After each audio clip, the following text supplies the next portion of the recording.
Well, so as you can see, I've been so active in social media right now. Like, this is during this last 3 or 4 months is the time that I've been posting so much of shit garbage. Like, I mean, I've been sharing shit almost every day.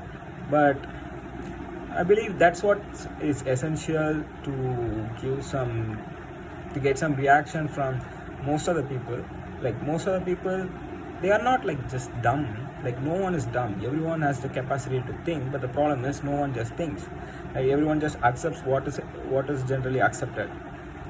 That's a very bad thing, and they've been programmed primarily.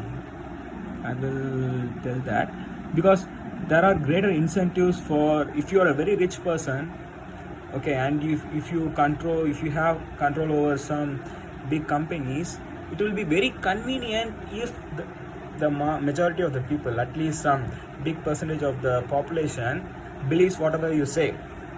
Then you can sell whatever that you have to them, right? So that's one very big advantage. Why I'm saying is that, so right now I've been posting so much about this vaccination, right? This whole vaccination issue and this COVID issue. Okay, let's take a look at the history of this diseases and how the experts, they actually develop the medicines and so on. Let's take the disease scurvy, right? Scurvy is a disease which is caused due to vitamin C deficiency. The disease was very prominent during the 17th centuries and 18th centuries, right?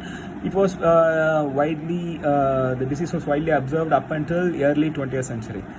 Only after the 20th century, the medications was properly administered. Before that, people believed that scurvy was a viral infection. I mean, not exactly viral infection. It is an infection which is caused due to some germs. Why? Because most of the sailors are the ones who caught the disease. Okay, for example, if the disease, the food that sailors they carry around, it was not rich in vitamin C. Okay, so during that time, so people also don't know what vitamin C is. They have not synthesized vitamin C, the experts. So the chemistry and inorganic chemistry, everything was so early, right? So only in the late 19th century or early 20th century, the research towards physics and the theories about atoms and molecules were developed to a greater extent. But anyway, the whole point is that during the time 1720, some British physician, he actually observed that by changing the diet of the sailors, he was able to reverse the disease. But the general consensus is that the disease was not due to diet, it is due to some infection. So they dismissed the cure which was given by the physician, which is due to the change in diet, right? And they administered the sailors with antibiotics. The antibiotics that we use today are not the same in those times. In those times, antibiotics were made from mercury and arsenic. Think about it. Mercury and arsenic, it actually kills the germs, but what else? It also kills the humans. But they were giving it to the patients, right? So this is one lesson, and that is not the only disease. For example, beriberi is another disease which is due to malnutrition, and many such diseases, and almost all of them were blamed as due to some kind of an infection. Okay, so why it is important? Because if the cure, think about it, if the cure can be obtained through the foods that we consume daily, right, then the people who run the pharmaceutical companies, they cannot claim to be the single most authority to give the cure. If the cure, for example, if the cure is only possible through some chemicals which is synthetically manufactured by those companies, then those companies can reap all the profits. They are the only persons who can give the cure, right? So they want that to happen desperately, no matter what. No matter what the disease is, they don't care. Okay, so they want they want themselves to be the only one to give the cure, right? You can observe it for many diseases, and anyway, even cancer was blamed to be a viral infection. Think about it. Cancer. Usually infections or the infections affect the human body at a much higher pace than what how about cancer. That cancer is a very chronic disease, not an acute disease, right? So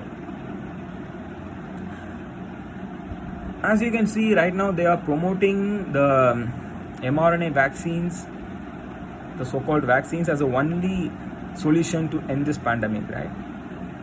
And the point is, there has been no thorough test which has been done with those vaccines.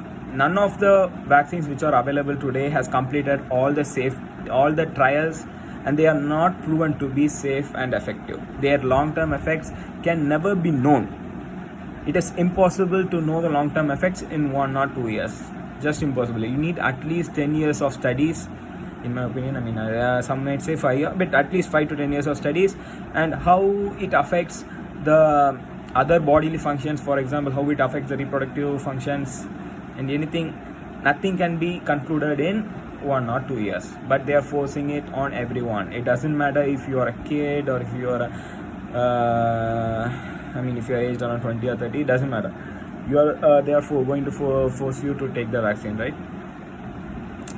Anyway, and they don't want you to worry about the risks.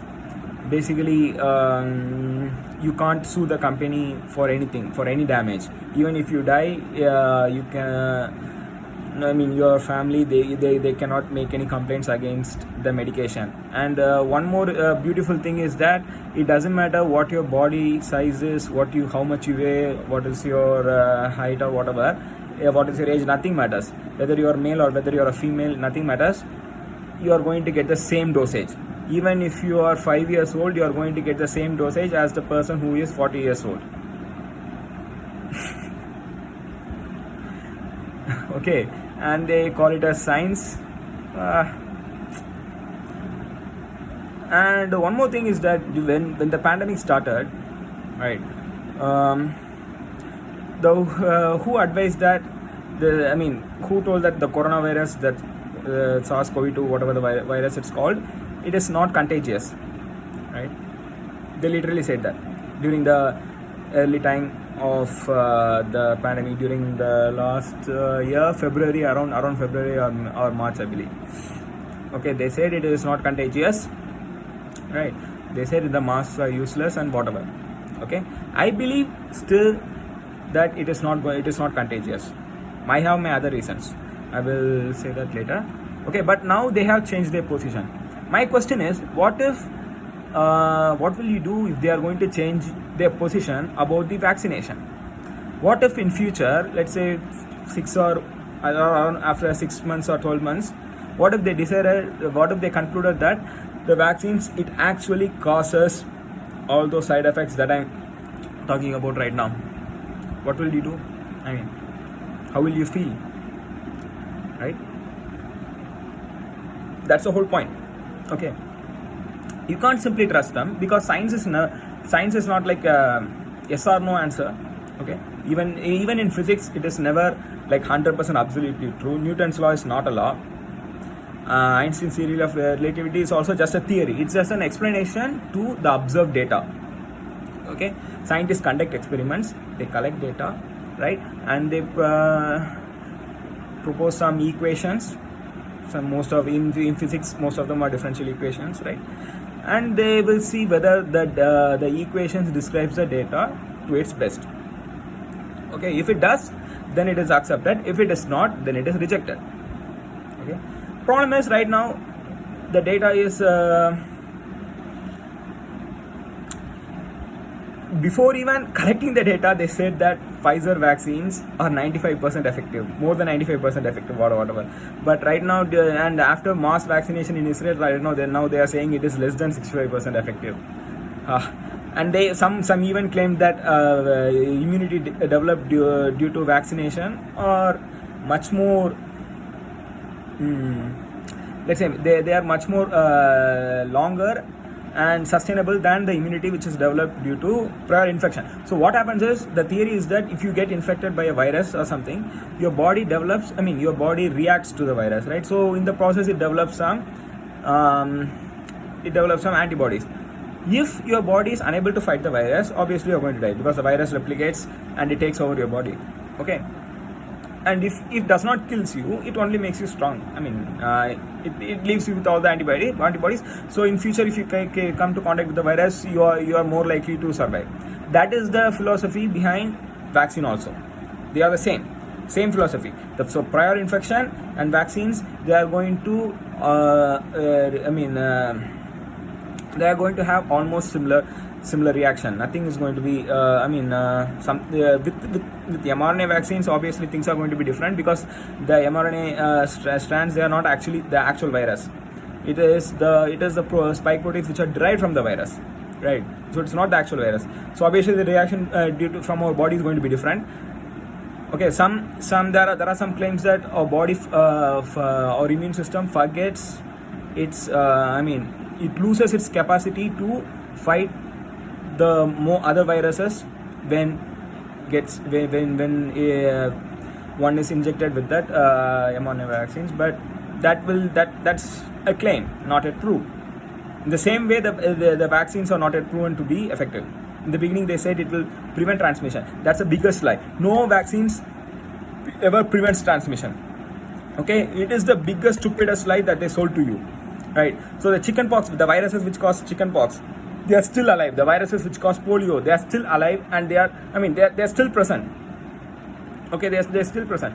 Why you are not getting repeatedly getting infected with that? Because your body develops immunity against, for example, against chickenpox. So you get it at most 1 or 2 times. Even 2 times is very rare. Okay. So there are many issues, right?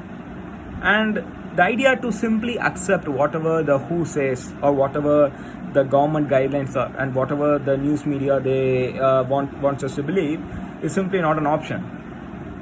It is not, at the least it is not a scientific option, right? I don't know how people concluded that accepting what the peer-reviewed studies is scientific. Simply accepting whatever it is scientific. No reasoning is necessary, right? Some people are claiming that no such reasoning is necessary, and it's really sad. I don't know how they came to that conclusion. Okay. Yeah, so of course there are millions to be made, millions of profit to be made by these big companies, and they will continue to push the agenda. Okay. Yeah. So stay strong. Whatever. I am not some people may think, they even say to me that I am dumb, I don't know anything. Wow, just curious. I'm just curious, I just don't believe whatever you are going to say. And if you are going to say that I am dumb, then you have to prove that you are actually smarter than me, and that's not going to be easy. Right, I can assure you that it is going to be very difficult for you to prove me that to prove that you are going to be smarter than me. There are people who are smarter than me. That's true. There is no debate about it. But the people who are calling me dumb, obviously, from the way you speak and from your way of thinking, it is evident that your critical thinking has some holes, man. Sort of. Have a nice day.